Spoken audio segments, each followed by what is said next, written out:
자, 윤상현 의원의 목소리 들어보시죠. 노무현 대통령 때는 14일 만에, 박근혜 대통령 탄핵 때는 11일 만에 선고가 났습니다. 이렇게 늦춰서는 안 됩니다. 헌재 이런 식의 침묵은 국가적 안오미를 조장하고 있습니다.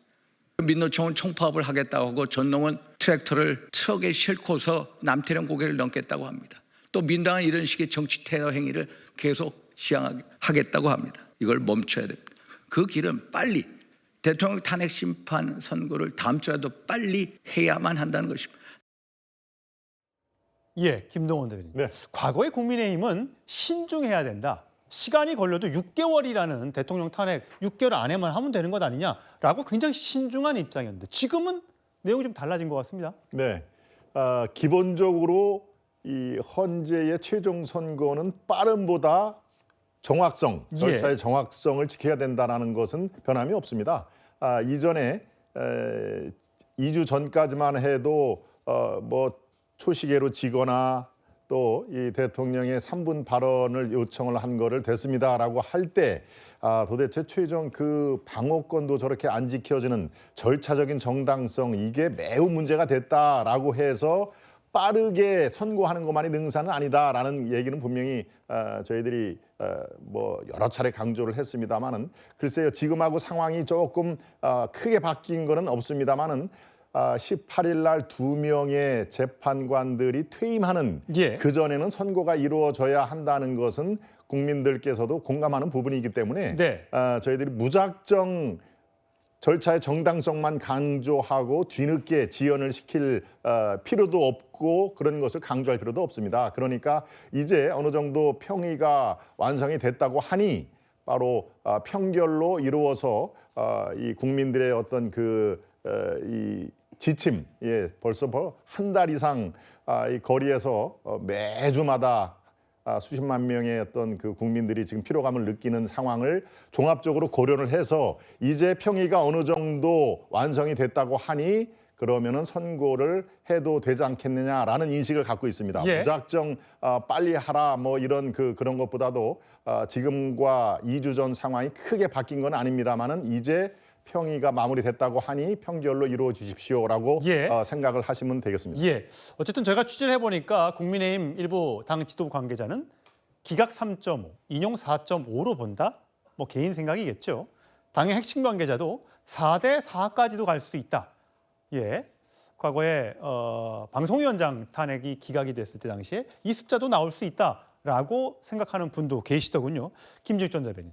어쨌든 간에 4월 18일 안에 뭔가 결론이 내려지려면 그게 지금 숫자가 뭐 5대 3이든 6대 2든 8대 0이든 지금 빨리 내리는 게 중요한 겁니까? 빨리 내리는 게 중요하지요. 이미 늦어도 너무 늦었다 이런 생각이 듭니다. 12.3 비상계엄이 있었던 지도 이제 4개월 차가 됩니다. 120일 넘었고요. 윤석열 대통령이 탄핵된 지도 100일이 넘었습니다. 그렇다면 지금 지난 한겨울 동안 광장에서 이 탄핵 심판을 기다려왔던 전 국민들이 있고 전 세계인들이 있습니다. 이분들에게 이제는 헌법재판소가 답을 줄 때가 되었다라는 생각이 들고 좀 전에 윤상현 의원이 저기 화면에 잠깐 나왔습니다만 지난번 한덕수 권한 대행에 대한 탄핵 심리에 대해서 7대 1을 정확하게 맞췄다, 예상을 적중시켰다 이런 얘기를 하시는 분이 이번에 11일 선고 예정을 또 말씀하시더라고요. 아마도 국민의힘에서는 지금 뭐 3.5, 4.5, 4대 4 이런 얘기를 하는 거 보니까 헌법재판소 내부와 누군가 소통을 하고 계신 게 아닌가라는 생각도 들 정도로 지금 말씀들을 많이 하시는데 갑자기 분위기가 바뀌었지 않습니까? 그동안은 충실한 이 심리가 진행되어야 된다고 하다가 이제 갑자기 또 빠르게 이 심리를 종결하고 선고해야 된다고 말씀하시는 거 보니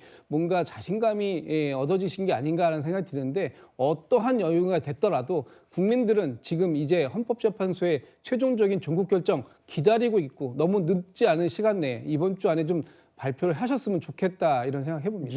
이번 주 4월 2일 날 재보궐선거가 있고요. 이번 주가 된다면 4월 3일이나 4일.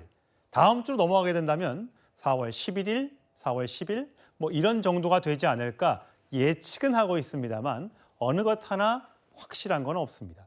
자, 성치훈 부의장. 지금 조국혁신당에서 이런 얘기를 하더군요. 다음 달 4일까지 대통령 탄핵 심판 선고기를 잡지 않으면 국민들의 화병에 대한 책임을 묻는 집단 소송을 내겠다. 이건 화병 또 뭡니까? 그러니까 근거는 없는데 동의하시는 국민들이 많을 것 같아요. 왜냐하면 지금 탄핵을 찬성하는 분들이나 반대하는 분들이나 지금 양쪽 다 화병이 나 있는 상황 아닙니까? 이거 좀 답답해하시고 그렇기 때문에 예. 빨리 나와야 한다는 것에는 찬성 반대 이견이 없는 것 같습니다. 그렇기 때문에 빨리 나와야 된다. 다만 이걸 헌재의 책임을 묻기에는 이 화병에 대한 책임을 묻기에는 지금 헌재법에서는 180일 이내라고 돼만 되어 있기 때문에 그 안에 지금 180일 안에서 이루어지는 것에 대해서는 사실 책임을 묻기가 어렵습니다. 우리가 지금 이미 결론이 나 있는데 왜 하지 않느냐 이건 사실 내부 정보를 모르기 때문에 우리가 이렇게 주장할 수는 없는 거기 때문에 조국혁신당에서는 지금 양쪽에 다 답답해하시는 마음을 좀 반영해서 헌재에게 좀 이런 것들을 다 고려해서 빨리 결정해 달라라는 그런 차원의 메시지가 아닐까 생각합니다. 뭐 취재해 보니까 비상계엄 날짜 12월 3일을 반영해서 1인당 위자료를 1,203원, 12,030원 뭐 이렇게 계산을 해서 날짜별로 곱해갖고 계산해야 하겠다고 하는데 사실 뭐 이게 우리가 맨날 정치의 사법화를 비판하는 경우가 많았었는데 모든 것들을 다 손해배상 또는 형사적인 책임을 묻는 걸로 법원으로 가져가는 것이 과연 바람직한 것인가에 대한 의문을 갖는 분들도 계실 것 같습니다.